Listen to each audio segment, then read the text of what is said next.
Hi dear friends, if you want to start your GMAT preparation and you want to know the skills that you need, watch this video.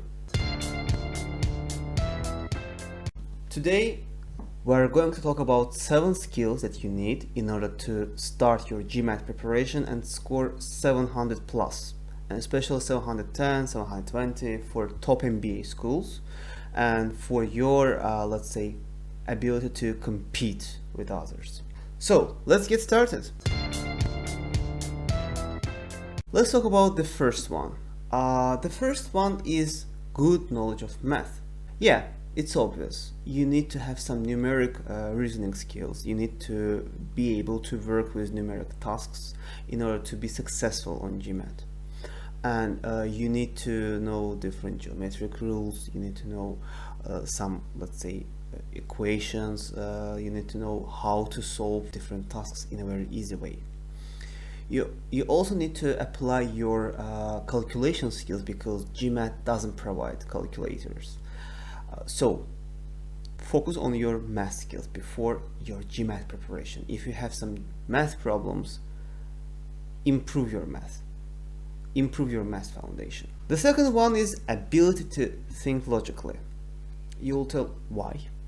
Do I need logics on GMAT? Yeah, of course, especially in your quantitative part. You know that GMAT consists of 4 parts and 2 of them, verbal and quantitative, create the 800 scale score. Let's analyze why do we need this logical thinking on GMAT.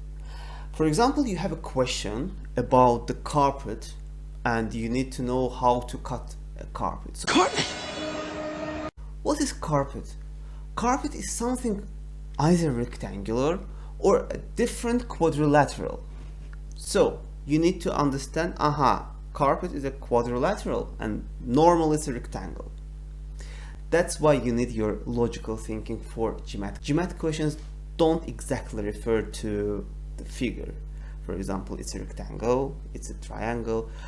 For most cases, they give you a, let's say, not obvious presentation of something which can be considered as a geometric figure or something that can be expressed in an algebraic expression, so on.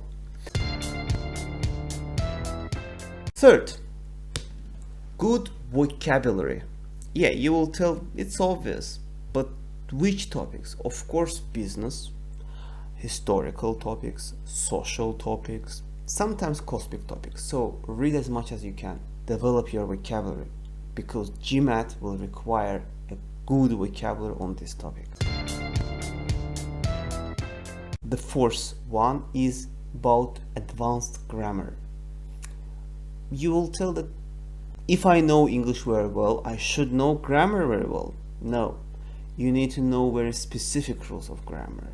How to use, such as how to use namely. GMAT will also require some important skills of let's say collective nouns, when to use are, when to use is.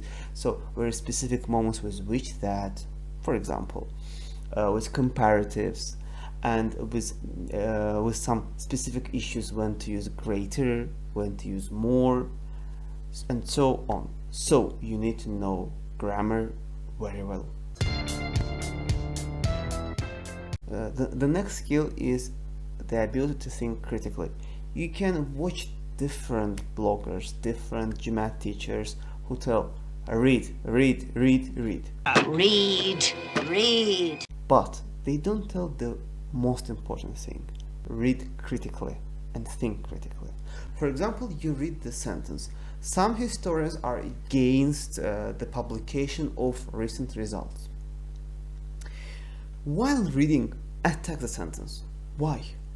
Why some historians? Why not all historians? Why are they against this publication? What was in this recent research? Was it biased? Was it unbiased? Was this research particularly related to the other one so that they didn't want to share its results? So think critically. Whenever you read, think critically, attack the sentence. It's very important for your GMAT preparation. The sixth point is fast reading ability. On GMAT, you will have a text on your left, some questions on your right, and you will refer to the text in order to answer to these questions. So what you need is to read very, very, very fast.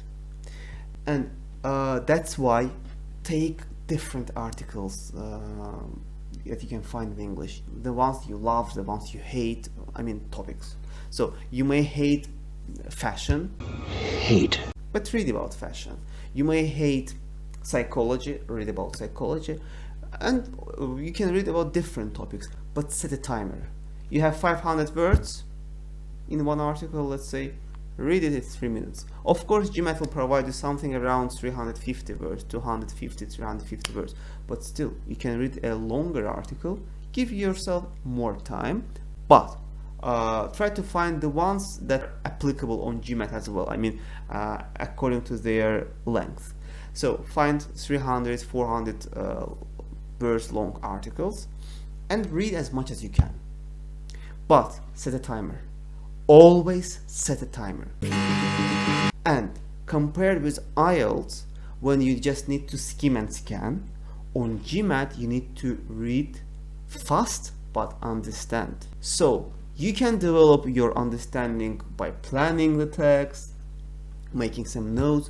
You can understand this by, let's say, analyzing it in your brain. You can understand the text by rereading it, some parts especially, or highlighting the text, but on GMAT you won't have the ability to highlight because you will see it from the computer screen. So you need to, in some way, you need to understand the text in a very, very, very short pre-specified time. 2 minutes the best. That's why develop your reading skills, and this can be done by reading and learning new words. The last one is about time management. Of course, there is no exam which will not require some time specific limits, but time restrictions on GMAT are very bad because you need to control your time, and you have, as the next question comes, you need to compare how much time you spent to the previous question and how much time is left for all of your remaining questions. So you need to understand that your brain should adapt to this. For example, if you plan to read something, give yourself 2 minutes to read it. If you plan to write an essay, give yourself 10 minutes. So make your brain adapt to conditions, because if you don't let it do this, you will suffer on your exam and you will suffer on your during your preparations. Focus on your time whenever you do any activity, GMAT like activity or non-GMAT like activity. Thank you very much for watching. Make sure to subscribe to our channel and follow us on other platforms, especially Telegram, where we share interesting materials. Thank you very much. See you. Good luck on your GMAT preparation. Bye.